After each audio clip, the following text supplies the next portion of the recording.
Well, our subject this afternoon is cannabis, a subject which is of interest to large numbers of people, though it's rarely discussed, and in fact seems to have attained the status of somewhat of a taboo in polite society. My interest in it is intense and lifelong, I must say. I remember when I first encountered it, within a few minutes of my first exposure to it, I realized that I was going to be able to self-medicate myself to normalcy.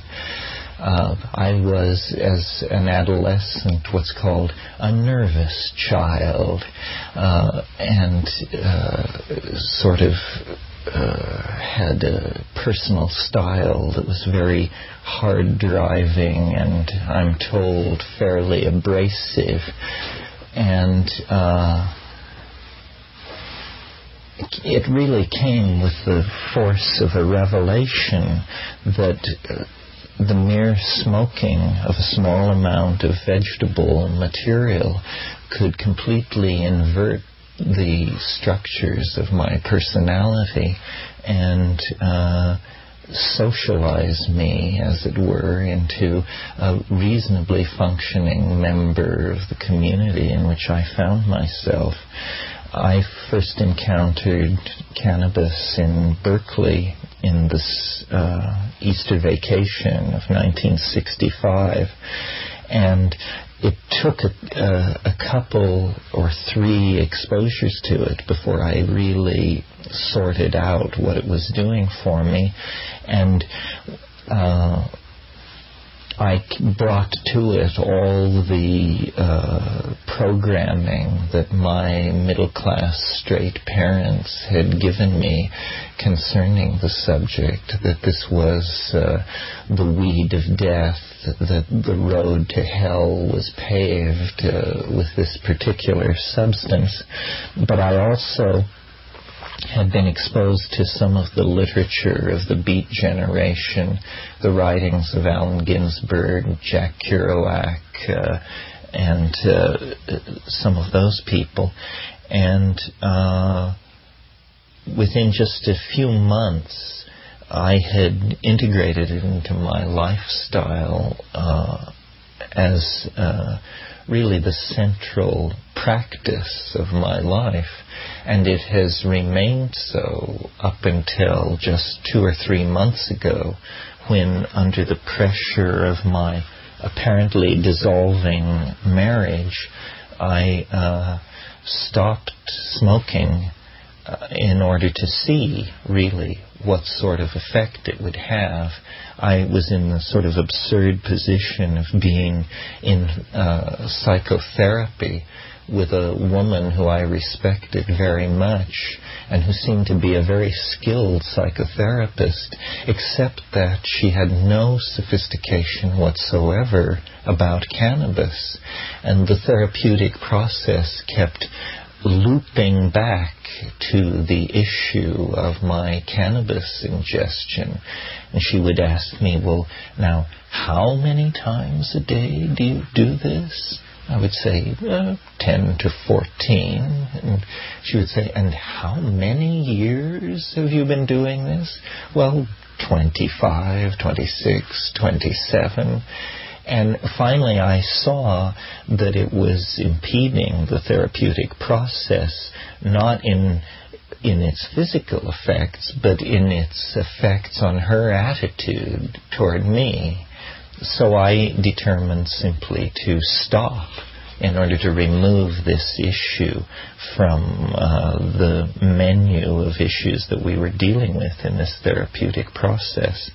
And I'm happy to report that though I was at that time the heaviest and most continuous cannabis user I have ever known or heard of, it was no big deal. I simply stopped smoking it and took up reading in the evenings and it seemed to have no impact on my psychological organization at all, except that, I must say, my dream life became considerably more interesting in the wake of that decision. And over the years in my traveling, when there have been times when for just a few days my access to cannabis was interrupted, I noticed this same phenomenon, that in the absence of cannabis the dream life seems to become much richer. This causes me to sort of form a theory, just for my own edification, that cannabis must in some sense thin the boundary between the conscious and unconscious mind. And I sort of imagine the unconscious as a system under hydraulic pressure. And if you smoke cannabis, the energy which would normally be channeled into dreams is instead manifest in the reveries of the cannabis intoxication. The reason that I've smoked it so assiduously over the years is very simply that it seems to dissolve a local and personalistic perspective. If I don't smoke cannabis, I worry about balancing my checkbook, the state of my immediate short-term career concerns. In other words, all the anxieties of the petit bourgeois pour in to claim my attention. If, on the other hand, I avail myself of cannabis, I'm able to rove and scan through a vast intellectual world that is composed of all the books I've ever read, all the people I've ever known, all the places I've ever been, in no particular order. I mean, what I really value about cannabis is the way in which it allows one to be taken by surprise by unexpected ideas. In the absence of cannabis, my creativity is a kind of brick by brick, linear extrapolation of certain concerns based on what I've just read or heard in conversation. If, on the other hand, I smoke cannabis, I can go in one moment from thinking about Goethe's color theory to, in the next moment, puzzling over a particular instance in Mayan historiography, or, the examples are endless. And I think that my experience is generalizable, specifically by looking at, for instance, the architectural and art historical motifs of areas of the world where cannabis has been institutionalized for thousands of years. What we call Oriental extravagance is in fact the patina of design motifs and literary conventions that have been laid over ordinary experience in places like Bengal, the Punjab, and across the Middle East. Islam is a civilization, to my mind, largely, though perhaps unconsciously, under the influence of the visions and the attitudes imparted by hashish.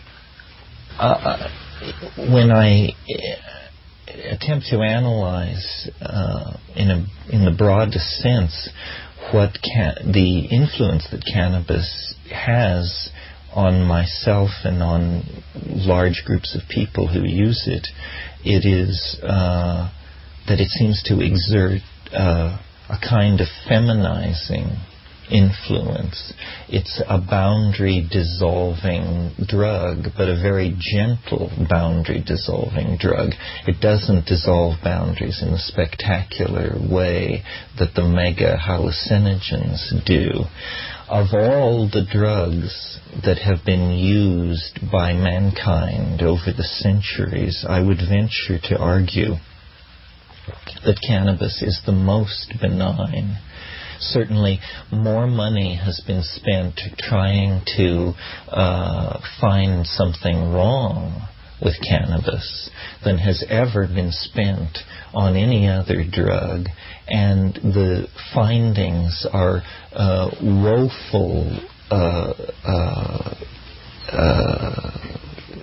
Well, there's just no support for the idea that cannabis is anything other than as benign as a drug can be when you consider that it has to be smoked. So there is the issue of the generation of tars. Now, it is true that in India, charas, which is what is smoked as the equivalent of hashish, is actually a much more complex material.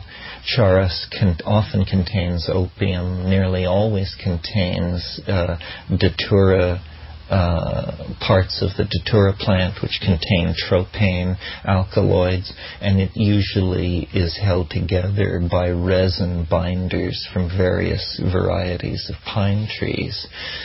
Nevertheless, apparently the smoking of charas in India is also an extremely non-destructive habit.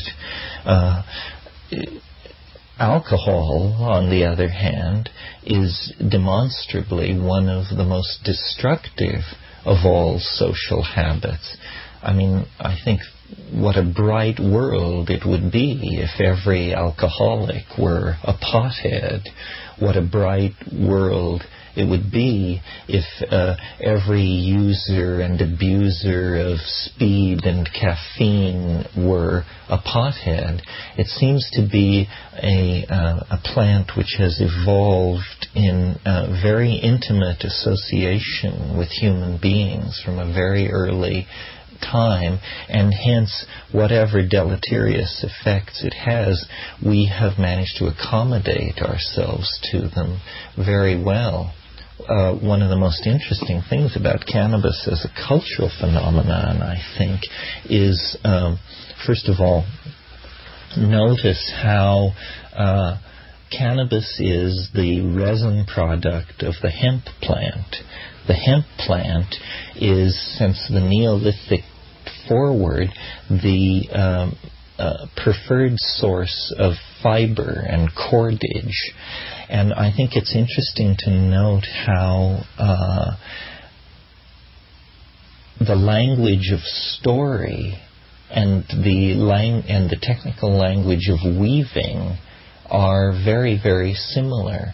In other words, we untangle a narrative. We weave a story. Lies are made of whole cloth.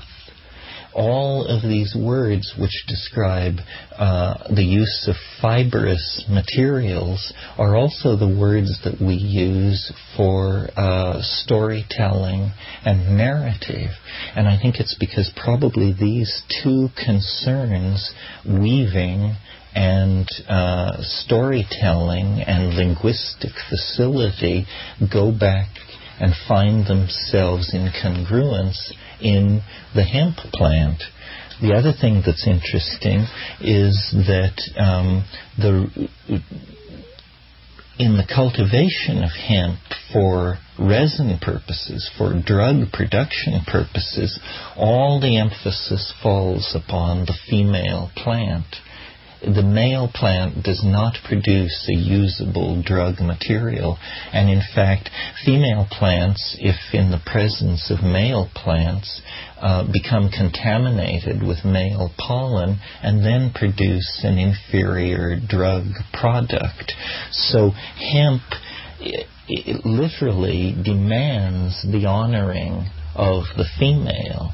Now, I'm not suggesting that this was consciously in the minds of primitive people, because the female hemp plant does not particularly appear female in any way that can be associated to human femaleness. But it is nevertheless true that hemp plants come in two very distinct forms, and we now know that one of these forms is the expression of the male plant, the other is the expression of the female plant.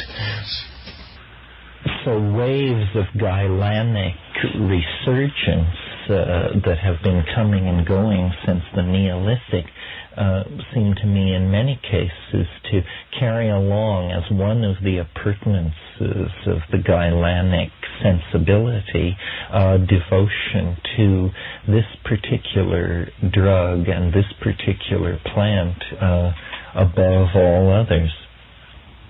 Anybody want to jump in here? Well, only a small question to start with. Since the leaves of the male plant do have a pharmacological effect, I just wondered if you had anything to say on your experience of comparing the effects of the two. Well, only in that if it has a pharmacological effect, it's orders of magnitude more weakened than the female. One thing I might say, we in the 20th century tend to smoke our cannabis. I mean, aside for the occasional holiday cannabis cookie, cannabis for us is something that is smoked. On the other hand, for the 19th century, and for all of European civilization, cannabis was something that was eaten in the form of various sugared confections that were prepared. And this method of ingestion changes cannabis into an extremely powerful psychedelic experience. I mean, if you read the accounts of people like Theodore Gautier or Baudelaire or Fitzhugh Ludlow, written in the mid-19th century, they are describing experiences that obviously were for them as powerful as a 500 microgram dose of LSD proved in our own lifetimes. And we forget this. We tend to think of it as a social drug and a kind of a minor drug on a par with smoking a cigarette or having a cognac or something like that. But in fact, for the serious eater of hashish, there it is the portal into a true artificial paradise whose length and breadth is equal to that of any of the artificial paradises that we've discovered in modern psychedelic pharmacology. To my mind, the whole of by Oriental I mean Indian and Middle Eastern civilization is steeped in the ambiance of hashish. I mean, the Mosque of Omar, for example, is a beautiful example of the aesthetic of hashish at work, or Jama Masjid in Delhi, or the interiors of the mosques of Isfahan. This ideal of sensual beauty, of the richness of abstract design and vaulting spaces and vast concourses of polished marble and travertine, these seem to be the motifs of hashish in the same way that the Gothic vision of black ocean waters sucking at haunted islands is a part of the repertoire of the opium vision that so entranced the Romantic poets. Hashish, cannabis, has an ambiance of its own. It has a morphogenetic field, and if you enter into that morphogenetic field, you enter into an androgynous, softened, abstract, colorful, an extraordinarily beautiful world. And in our own time, it seems to me the intense hatred of hashish and the efforts to eradicate it that reach hysterical proportions in our own country have nothing to do with the pharmacological impact of the drug or any deleterious effect that it might be perceived to have, but rather it is sensed as the carrier of a different set of cultural values, which I would broadly describe as Gaian or Gailanic or feminizing or androgynous, and that this is what really brings the opprobrium of the dominator's society upon it. It is profoundly disloyal to the values of modern industrialism, where, for instance, a drug like caffeine, exemplified in coffee and tea, has been made very welcome in those same societies. I mean, no other drug other than caffeine has ever been written into the industrial contracts of workers as an inalienable right. And yet in the coffee break, we encounter contractually defined rights to drug use that seem to work in favor of both manager and worker. Cannabis is very different. It promotes a dreaminess. It promotes an abiding in the imagination that is the stuff of romantic poetry rather than the stuff of the modern assembly line. And I've used it that way as a tool for creativity. I mean, it's incredible how just a few puffs of cannabis can carry you over a creative problem or a block in seeing a particular problem, so that suddenly the perspective shifts and what was previously occluded becomes patently obvious. So I think that there's a great argument for above and beyond the well-known and familiar arguments for legalizing this drug, that it would provide revenue for governments, that it would decriminalize a class of people who, if it weren't for their devotion to cannabis products, would be seen to be among the most law-abiding of all classes within society.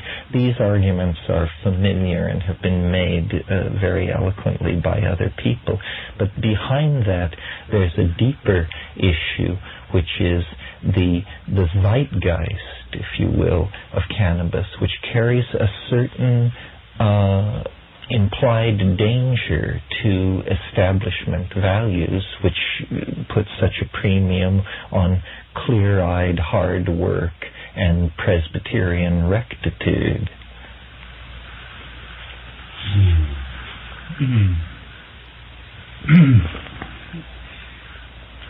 Well, I think it's interesting that in countries like Egypt and India, where cannabis has been used for millennia and accepted as part of society, that now, both under the influence of the United States foreign policy and of industrialism, there's now attempts to suppress or stamp it out. Countries like Malaya, where it's been accepted as part of Kampong life for many, many generations, now there are strict laws, draconian attempts to stop people smoking it. And death penalty. Even death penalties. So it's true that there's a shift in valuation taking place, imposed by the West, going together with industrialism, which is happening, and it's clear that this is something to do with this change in consciousness. It's also clear that in the 19th century there was a very different attitude on behalf of Western powers, and cannabis was not illegal in Western countries, and indeed in India. The British government in India operated a cannabis monopoly. The cannabis trade was the monopoly of the government, and this continued in parts of India, like Uttar Pradesh and in Pakistan, until quite recently. Maybe it still goes on. But when I was last in Lahore, in the bazaar there's a little shop, says over the door, government opium shop, and this shop deals in cannabis and opium, and is still, or was still, part of the government monopoly. So different attitudes have prevailed at different times, but it's clear that the modern industrial consciousness is alien to cannabis, and I suppose it's clear that the growth of what you'd call Gaian consciousness from the 1960s onwards is closely linked to it. Most people I know who smoke it have started in the 1960s or subsequently. I know very few who were familiar with its use before then. There must always have been some, but it was presumably the explosion of consciousness in the 1960s was closely associated with the explosion of cannabis and other psychedelic substances. Well, given all these facts, and given the strong case you make for its benevolent effects, what I'm interested in is why Ralph, who was also present on the scene in the 1960s, is no enemy of the effect of psychedelics, has spent so many years as a total abstainer. Well, I'm afraid I'm going to have to disappoint you because I have an extremely positive attitude toward cannabis. I personally made the acquaintance in 1966, so a year after Terence, around my 30th birthday, and I discovered immediately on first smoking more or less some of these beneficial effects, even though I had no culture around me, mythological interpretation and tradition of cannabis appreciation. Nevertheless, I saw at once these functions of the deconstruction of character armor and rigid mental structures opening up for free roving enormous terrains of intellectual territory, this synthetic effect of resonance between previously isolated rooms in the mental mansion. And in 1968 there came into my possession by some miracle a large amount of synthetic THC in caps, which I circulated among friends, many of whom were mathematicians. And this oral ingestion does produce, I guess, what a smoker of cannabis would call an overdose, basically, and a very, well, benign psychedelic experience. Then, after moving to Santa Cruz in 1968, where the hip subculture was thriving, all events were accompanied by smoking joints. And my main impression of it is what Terence described on the relationship of hemp and stories.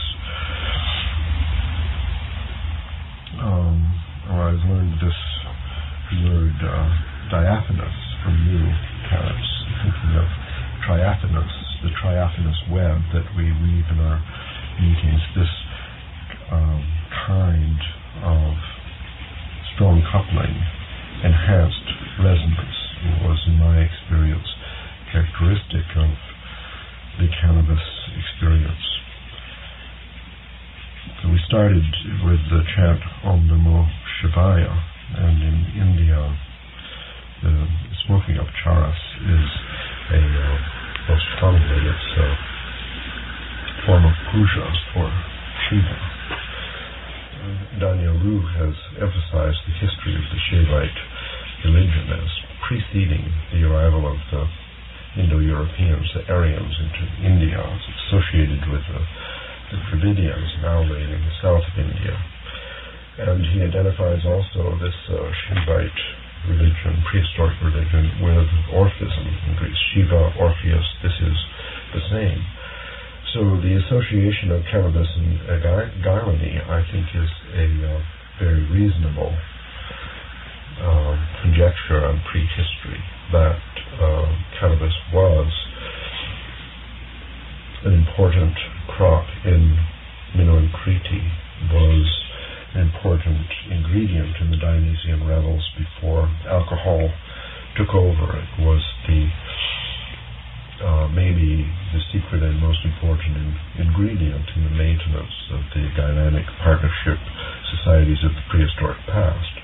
Therefore, the fact that its arrival into mass use, breaking into mass use through college campuses in the 1960s, did give birth to the hip subculture, gave rebirth to the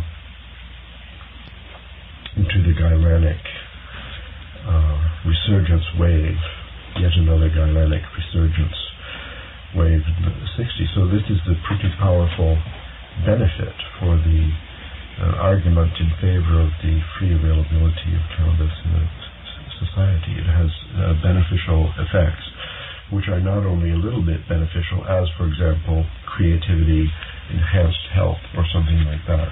It aids the diaphanous web, the communication, the empathy, the appreciation for another view, the possibility of resonance between one's ideas and other ideas, opening up creativity on the scale of cultural evolution in personal relationship, the way in which sexual experience is enhanced, for example, the aphrodisiac effect of cannabis in the right dose. Just one example of its overall synthetic role. It is medicine for cultural evolution, and that's my experience.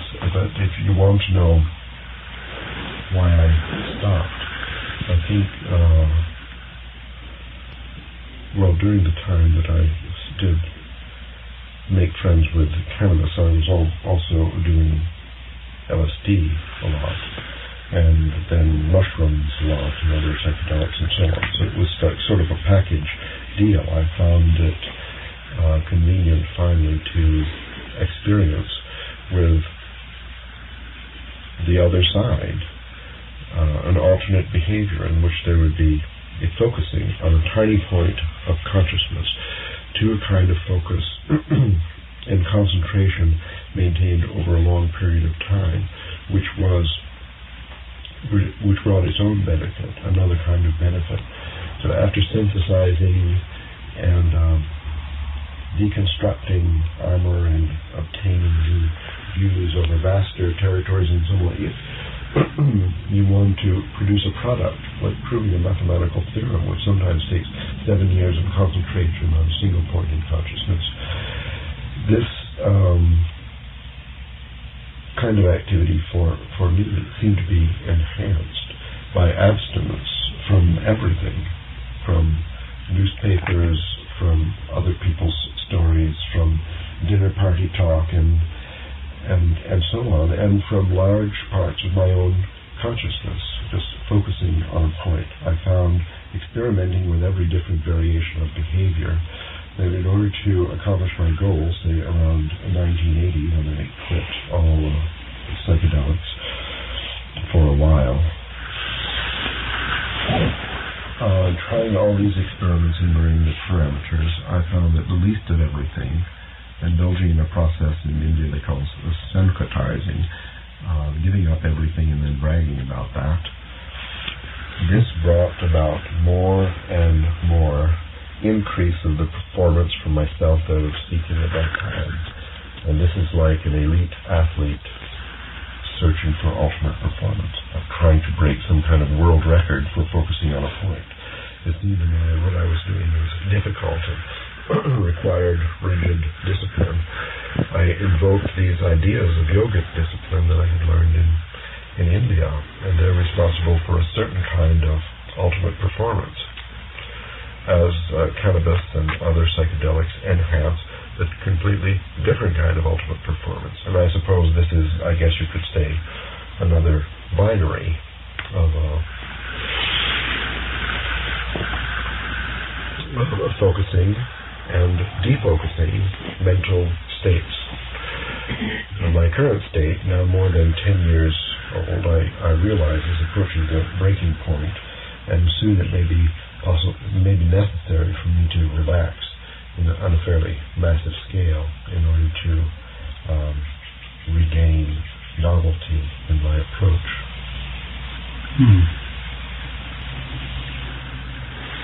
How does it work for you, Rupert, in the process of relating to the problem of creativity? Well,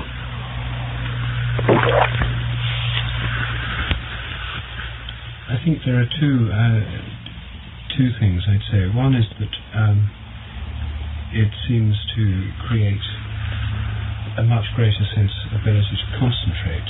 So contrary to your experience that concentration is easier without it, I found that one of the effects is a greatly enhanced ability to concentrate, whether it's listening to music, to concentrate on the music and not be distracted by other things, or whether it's reading something and thinking about the ideas and following a chain of thought to try to concentrate on that, or a line of exploration and conversation, or in writing to concentrate on the flow of thought and onto the expression of the words and the way in which the language can express the idea, the tremendous concentration that's required in writing something, at least which I find is necessary for writing books,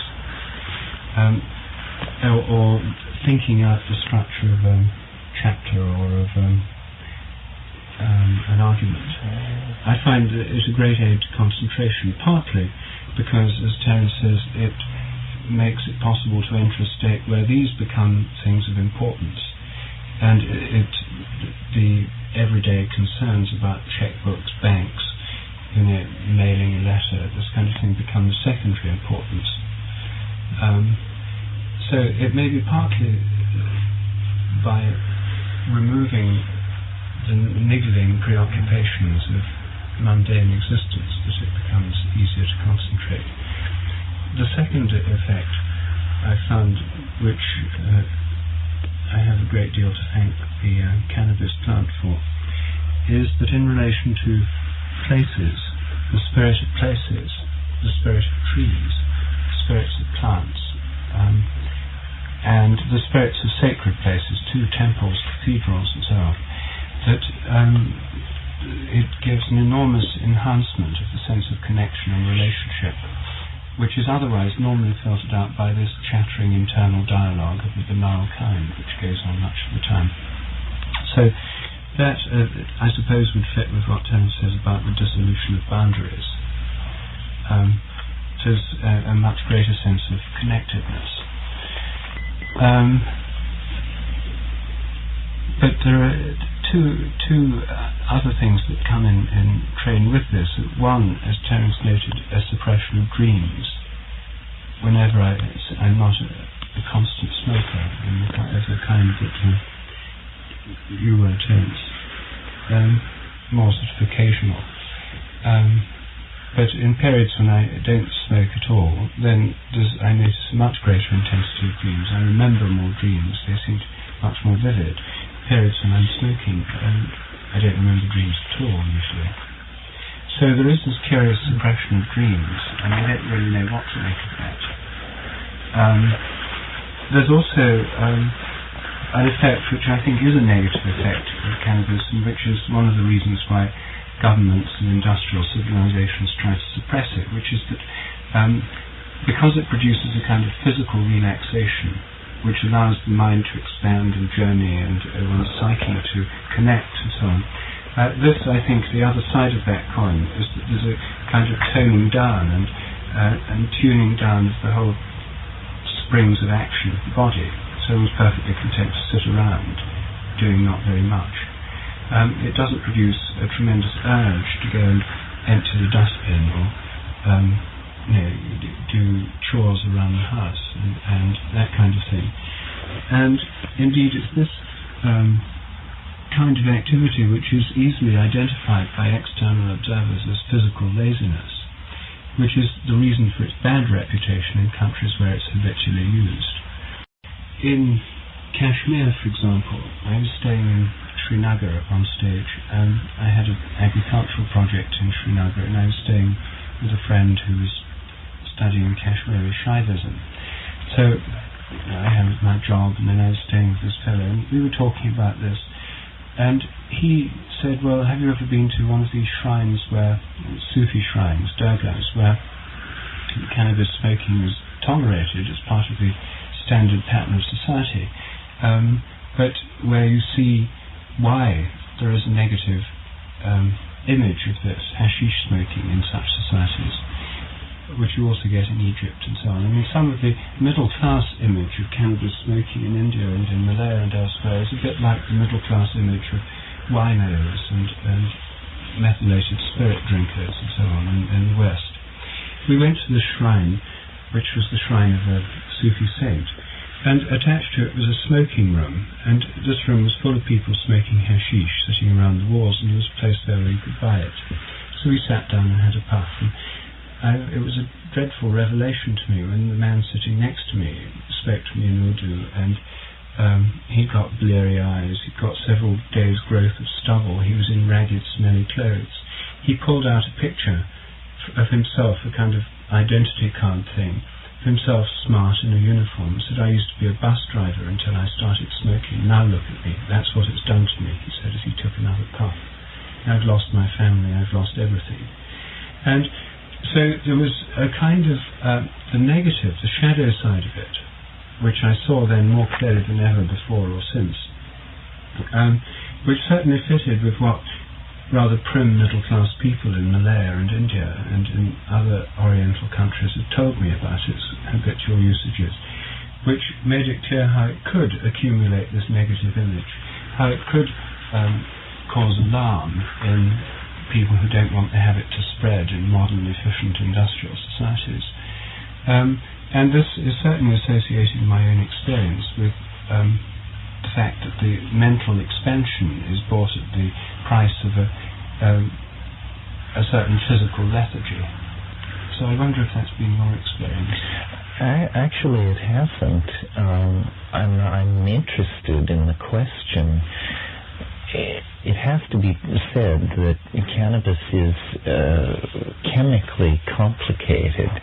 It's not simply one cannabinol. There are a number of these cannabinoids, and various strains have various ratios and proportions of these things. But, for instance, I find when I'm writing books that I can only write for about 3 hours, and then either the day is finished for work, or I smoke hashish, and 20 minutes later I'm ready to go 2 hours more at it. And I can do that twice in a day. If I judiciously control my intake of cannabis, it gives me a second wind and a third wind to go forward with creative activity. Now, if you just sit down and smoke into stupor, you're not going to be able to do this. But if you just stop this now tiresome and boring activity and have a couple of puffs, and then you sit and you have a few interesting thoughts, and you feel completely revitalized and able to go back to it. And I've noticed this not only with creative work, but with physical work. For instance, if I'm stacking wood, I'll stack half a cord of wood, and then I'll either think, well, I'll finish stacking it tomorrow, and then I'll go in and smoke some cannabis. And a half hour later I'll say, well, why wait till tomorrow? I'll just go and finish it right now. I think you all know Paul Bowles' book, or the statement that a puff of keef makes a man strong as 20 camels in the courtyard. There's something to this. It's not simple. It can turn you into a stupor, sort of lazy, loutish person. On the other hand, it can allow you to do very hard work for very long periods of time. So you sort of have to manage it. And I think a lot of people don't learn to manage it. One of the things that's always put against marijuana is that it destroys short-term, or it destroys your memory. Well, I dare say I have a prodigious memory, and I'm the heaviest smoker I've ever known, and my memory for dates names of painters, writers, literary and scientific minutiae, odd vocabularies in specialized areas is very great. And I don't credit cannabis with that, but I certainly can't believe that it has damaged my ability to do this. Now, it is true that sometimes in a conversation you will lose your thread, but on the other hand, it gives you an equal power to brilliantly fake the situation and to pick up the thread and re-stitch together the narrative. The other point I might make that we haven't mentioned yet, or 2 points actually, is that I think it gives an extraordinary verbal facility. And this is actually what won me to it in the first place. My reputation as a public speaker is based on my supposedly dazzling oratorical abilities, but I come out of a peer group, a karass in Berkeley, where everyone was able to do what I do. Everyone seemed to be able to hold forth for hours on the most arcane subjects. And in fact, when I got into cannabis, the style of doing it that I enjoyed most was I ran a kind of cannabis salon, as it were. And people came and they smoked and they talked and talked and talked. And this is all we did was talk. And no recordings exist of that era, but I believe that the conversation was brilliant, wide-ranging, prescient, to the point, and extraordinarily creative and capable of astonishing. And I give complete credit to cannabis for that. I remember the second time that I smoked cannabis, I was a great fan of Herman Melville at that time, and my friend and I smoked some cannabis and then called on some young women at a dormitory that we were courting at that time, and we went into the visitors' room of the dormitory, and I was able to hold forth for an hour in a pseudo-Melvillian style. I created on the spot, without hesitation, a short story in the style of Herman Melville that was dazzling, apparently, to my hearers. Well, this is verbal facility of an extraordinary sort. The other area where I think it has an important role to play that we haven't talked about is in sexual performance and sexual stamina. When I first became sexually active, and I think this is a problem of many young men simply because they have so much juice going, is premature ejaculation. All my sexual encounters were haunted by that possibility simply because I was just so hyped up over the idea of having intercourse with someone. Well, I discovered that smoking hashish gave me an incredible ability to control my ejaculation and also my sexual stamina. So these were invaluable social skills. It gave me verbal facility, sexual stamina, control over my ejaculation, beautiful visions, a prodigious memory. It did everything but suppress appetite, which it certainly did not do. The Munchies, regardless of what pharmacologists tell us about how this is an illusion, the Munchies seem to be a very real part of cannabis use, meaning that 40 minutes or an hour after smoking cannabis, one does find oneself rummaging through the cupboard looking for chocolate chip cookies. But this is hardly grounds for hanging, which is the current legal response in Malaysia? My impression, Terence, is that your experience is not typical, and most of the things you described, I would say, are typical of my experience personally. And mine. But in Santa Cruz, I remember after the 60s came and went, there was, this is a community that was very involved in the marijuana trade in the 70s, let's say. There were a certain number of people who were habitual users, I would say habitual smokers, as you were, and it seemed as if they couldn't get their life together. Unlike you, they were functional, they could stack the wood, but they never got on to doing what they wanted to do. And I did begin to associate a certain subtle disorganization with their habitual smoking. This is a different, a slightly more mild form of this negative effect that Rupert described in India, where people are truly addicted and in a subhuman state. That, I think, requires taking really deep inhalations of cannabis with a chillum. But there are, let's say, for the sake of discussion, that there is a negative side beyond what you have experienced in case of heavy use. And even so, it's, I think, very modest compared to the negative side of heavy use of alcohol, and is very insignificant in comparison with the very positive effects of cannabis use in a society, which in the case of alcohol, I don't know of any. There might be, some people can tell amazing alcohol stories where they really have been able to work wonderful while intoxicated, but basically I think it's agreed that while relaxing in small doses is good for your health, it has a negative influence.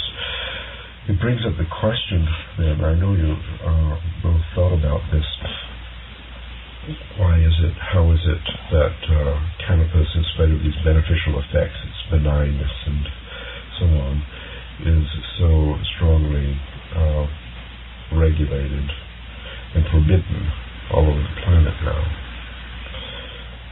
One idea I know from previous, that since cannabis is the orphic drug, it's associated with the goddess, and then in the patriarchal takeover, of course, it was one of the things that was knocked from the pedestal along with chaos and the goddess. But even now, in this modern society where we have no recourse to these old myths and people are not really afraid of the goddess re-emerging, there's this incredibly expensive drug war going on.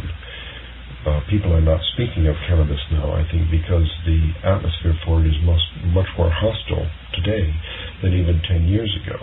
10 years ago, I used to speak about my experience with psychedelics in class. Now I wouldn't. It's better not to. Not because the police are going to come and carry me away, but the immediate reaction of these people I'm trying to communicate with is going to be very, very negative.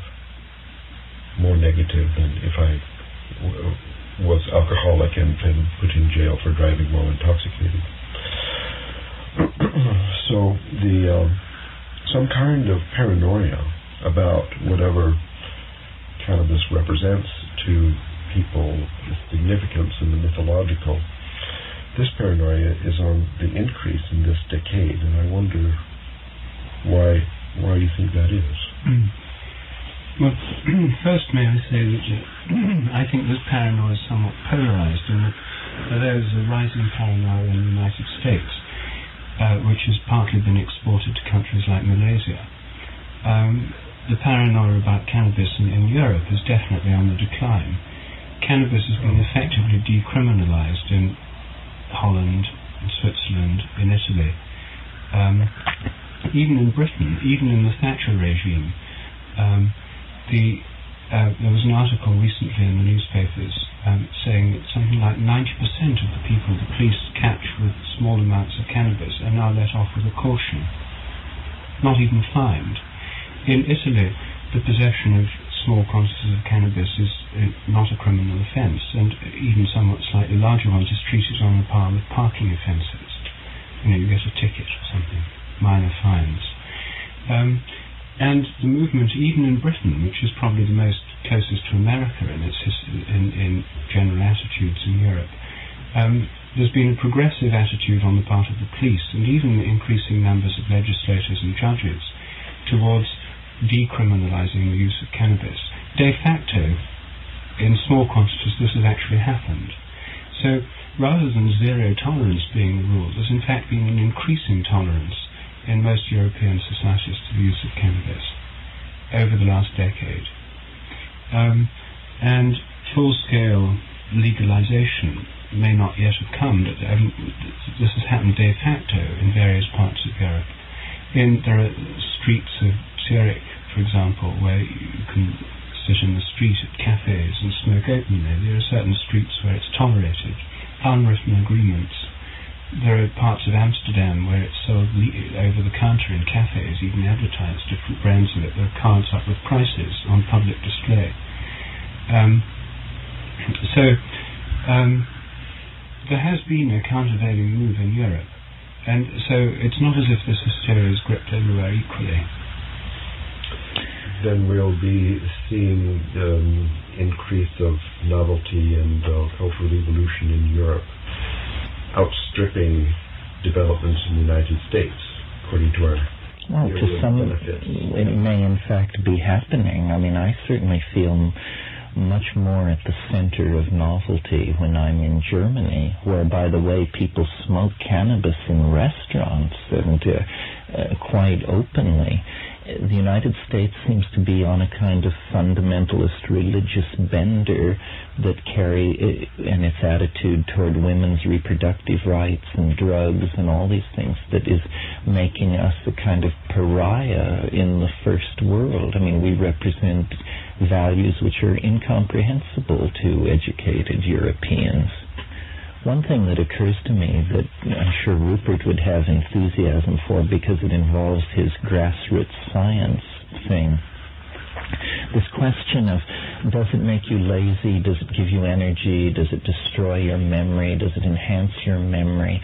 Because I've smoked so many years, so many different kinds of dope, of cannabis, I've come to hold pretty strong opinions about its various forms. And I think that, number one, charas is a debilitating drug. It has opium in it, it has datura in it, and it has various additives and binders that are not good. Marijuana, which is how most Americans smoke their cannabis, involves the incineration of too much inert vegetable material, so that you are getting pesticide residues, carbon monoxide, tars. All of these things are complicating the question of what does cannabis do.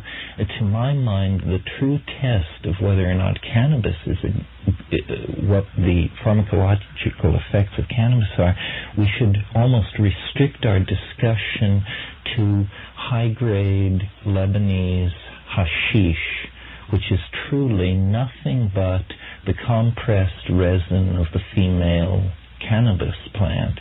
And that's the classical hashish of the Arab, and that's what I prefer and feel almost to be a different drug from both Mexican marijuana and Pakistani or Indian hashish. Those things do carry detrimental qualities that are not present in the pure, for instance, 3 Lion or so-called red Lebanese hashish. That's the hashish that we want. That's the cannabis product that I would feel is the one that everyone should smoke before they judge or form a strong opinion about what cannabis can do. In spite of the increasingly repressive atmosphere in the United States, I imagine that marijuana smoking is still on the increase. I mean, it's very widely used, at least secretly. They claim not, but there's a decrease. flight. Tonnage? Yeah, they claim so. Still, it's widespread, sufficiently widespread that a certain amount of grassroots scientific experimentation could be going on if there was a way to share the results of the experiments. Yes, this is something that grassroots, no pun intended, grassroots science could tell us, is the relative benignity of various forms of hashish or of cannabis. Indeed, yes. I mean, this would be a fairly easy project to carry out. I mean, assuming people had access to supplies of which they could compare. There's not the testing labs available. I don't know if there still are on the streets in Berkeley or San Francisco, for example. You could take your specimen of hashish and find out if it was opiated or not. Yes, that is a simple test, but questions about tars, pesticide residues, carbon monoxide output, various methods of smoking. You'd have to have a revival of kitchen chemistry, as it were. Right. But I think that the pure resin of the cannabis plant is, you would be hard-pressed to design a drug with as many laudable qualities as that one.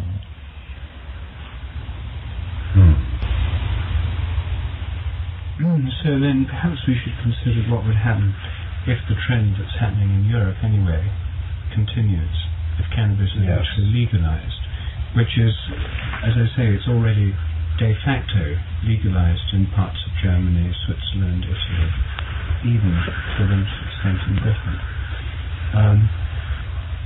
So what would happen? I mean, it's not a prospect I actually ever relished, because I then imagine, Philip Morris, and Anglo-American Tobacco Corporation moving into this area, and there's no doubt the restrictions on their commercials, but the idea that this could then be a mass-marketed product, large-scale international corporations would be in on it. BCCI. Well, there'd be the main high street banks and so on would then be financing these deals rather than they'd take over the role of BCCI quite legally. Yes. I'm not sure that I particularly relish that. And the other issue which we haven't talked about, which is no doubt of some concern to you, Terence, is at what age children might be permitted or encouraged to experiment with cannabis, and would we want this to be going on in the gazebo here at Esslingen, in nursery schools, junior high school? If it's legalized and much more readily available, the same questions would arise already, but more so because it would be more available. Well, I prefer decriminalization rather than legalization. I don't think we need to simply say that any entrepreneur can invest in land, plant cannabis, patent a brand name, and begin to sell it on the open market. It would be much better simply to decriminalize it so that, and say something like each person could possess 10 plants, but that the transport and sale of it would be discouraged in some way, so that it isn't. You see, we seem to have the attitude that something is either illegal or we can just go gung-ho with it and turn it into the product of a multi-million-dollar corporation. It would be much better to just say that the possession of small amounts of cannabis for personal use pose no threat to society, and leave it at that. Well, how are you going to get your red Lebanese then? Well, you would find a way, just as one finds a way today. It'd be easier if there was a government hash shop. Yes, although I don't find it difficult to get red Lebanese. The only thing I would hope is that we might get a price break if it were decriminalized. It's currently being sold because it's an illegal commodity. It's being sold at an enormous markup for what it costs to produce it. And this might be something... It's a very expensive business. Well, why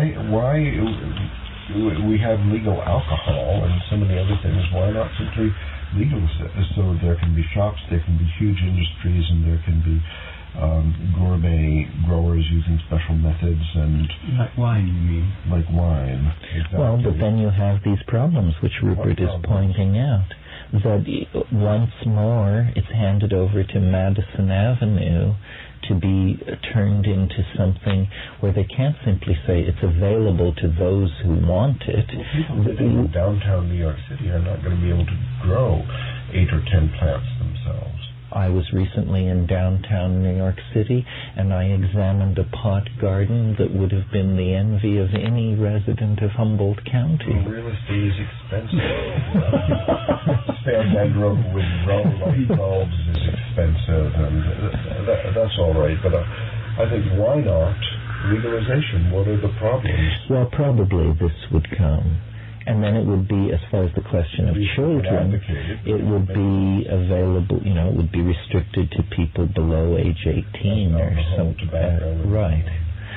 No, I think ultimately what we're going to have to do is legalize all drugs. Now, a hidden aspect of this is that governments make enormous profits out of the fact that these drugs are illegal. A harmless drug like cannabis, the interdiction, eradication, and the mafias which move it are all spun into government policy. I mean, governments have always been, and continue to this day to be, the major purveyors of drugs worldwide. So really, another factor mitigating the drive to legalize cannabis is where then would the CIA obtain, it would eat into its ability to finance the various rebel armies, front organizations. Yes, but what other way? I mean, for instance, when the mullahs took over in Iran and gained control of the Iranian opium trade, the CIA turned to cocaine and brought on the crack epidemic of the 1980s. So governments will turn to, would the government then create new synthetic drugs like ice and then peddle them to the public? Without doubt. Well, this is just something to realize that governments, you see, wrap themselves in a mantle of righteousness and tell us just say no. But in fact, governments are making millions off the illicit, billions off the illicit drug trade. The entire Mujahideen resistance to the Soviet occupation of Afghanistan was financed with the connivance of the CIA. Hashish was being unloaded on the docks of San Francisco in broad daylight by the metric ton at the height of the Afghan war. We've never been able to get Afghani hash of such quality as we were able to get during the period when the CIA was keen that we buy it so that they could finance the armed resistance to the Soviet occupation. And the day the Russians left, the hashish market in Northern California collapsed catastrophically and has never been able to build itself back to previous levels. Well, Jones has said, the more it's organized, the easier it is to steal. See, the more substances are controlled, the more shadow space there is for shadow governments, CIAs, mafias, and so on, to operate in the dark. So it's better to let go on all these fronts. And it's happening in Europe, especially, I think, it's much more significant, the decriminalization of heroin. There in these same parks in Switzerland, you see people who share needles and so on. I think that's a very courageous experiment, and we'll get to see the results, and eventually perhaps it will spread to the United States. But you wouldn't suggest that we make heroin so legal that you can flip open Time magazine to a color ad that says, "What's missing in your life? heroin, the drug of choice of the chic young set. This is not what we want. That would perhaps not be worse than what we've got now.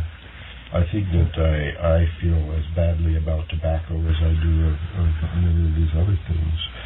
It's extremely toxic material in society, but simply making it illegal just creates this huge shadow trade where it's out of control, and people have to experiment in order to find out what it is. Instead of the ad in Time magazine would without doubt say this material is harmful to your health. The Surgeon General has found that shooting heroin is harmful to your health. Liable to be very addicting after a single experience. And so on. The information would be circulated, the shadow would be eliminated, the secret would be illuminated. And I don't think that necessarily means that a lot more people would be addicted. I think probably fewer. Well, the drug issue brings up the question of whether societies should organize themselves along the assumption that citizens are adults or children. And if you view citizens as children, well, then you have to keep various things out of their hands. If you believe citizens are adults, then you have to believe that certain checks and balances will keep any negative practice from simply sweeping through society and destroying it. I believe that. I believe that if heroin were legalized, a very small number of people would destroy themselves with it, and that's their business, and society can absorb the cost of their slow suicide in the same way that we absorb the cost of the slow suicide that people undergo with tobacco and alcohol. See, here are some more questions for grassroots science. Yes, well, in this drug area, grassroots science could do amazing things. It's just that the questions are never asked by big science because it really doesn't want the answers to some of these questions. To my mind, the life, liberty, and pursuit of happiness clause of the United States Bill of Rights, if it means anything, it must mean the right to experiment with psychoactive drugs as you personally see fit. What does pursuit of happiness mean otherwise? Nevertheless, there are these enormous and growing problems of cocaine and heroin abuse. Are problems that no one seems to have an answer to, and which seems to be far worse than problems in the past. Well, I think it's a red herring. I think that if governments would stop dealing these drugs, these problems would disappear. I mean, the entire... The mafia and the General Noriegas and the Medellin cartels of this world, I think could carry on perfectly well without the help of the CIA. Yes. I think if the CIA told them that they would be highly at risk if they disobeyed orders and that a directive had just come down from the top that this was no longer going to be tolerated. I mean, much of the American cocaine comes in on Air Force planes. If you simply deny them the use of the American Air Force, it would pose a major problem to them in moving their... Not a suitable one. They've got other methods, boats, trucks across the Mexican border, all sorts of things. Well, you're not going to wipe it out, but you don't have to grease the slides for it. This is what the CIA is doing. But I think the experiments going on now with the decriminalization of heroin, which is similar to crack cocaine, I think, in its addictive power, they are very encouraging that method other than legal restriction could be successful in dealing with the crack problem. Well, for instance, take the tropanes. I mean, these are powerful, mind-altering drugs, cause visions, so forth and so on. The entire western United States is a range for the Jimson weed plant, and it poses no social problem whatsoever to anyone. And it's as powerful as any drug which exists. And it just is not a problem. So it's something about focus and glamorization of habits there are a number of examples like this where, opium poppies, for example. The garden here at Esalen has a wonderful stand of opium poppies. This is not doing anybody any harm, and I don't see people availing themselves of the raw opium which is being shed copiously just 3 steps off the path as you walk to the dining room. It's actually the legal restraint that raises the price that creates this economic attraction for the illegal substances. So the legal restraints actually create the opposite effect than they're designed for. Yes, hemp was a major crop in this country up until the 1930s, and it was not discontinued because of the drug potential, but because it posed problems for those corporate entities which had huge holdings in forest timber that they planned to turn into paper, and the DuPont Chemical Corporation and Standard Oil, which wanted lubricants and high petrol distillates to come from petroleum rather than from a biological source. So it's simply the glamorization and restriction of these things which creates artificial markets. I mean, airplane glue is an excellent example here. Airplane glue costs $1.29 a tube. Powerful drug, hallucinogenic drug, enhances sex, great drug. Only mad people avail themselves of airplane glue. If you were to drop the price of crack cocaine to $1.29 a gram, you wouldn't see people driving around in their Maseratis with crack cocaine crumbs in with airplane glue in their beards. No, it would be viewed as so déclassé that no respectable person would get near it. Well, now that we've got the legalization of cannabis and probably other things, and the resurrection of the hemp industry worldwide, how can we bring this to a conclusion? Well, I think you just did, Ralph. There you have it. Part of the pursuit of human freedom, part of citizenship and responsible adulthood and responsible government means live and let live. This is a philosophy of which we hear far too little. Somebody is always trying to mess with somebody else's life, their sex life, their drug habits, their political stances, so forth and so on. Long live Orphism. Hear, hear. Here. Boom, Shiva, boom, Shankar. Okay, gang.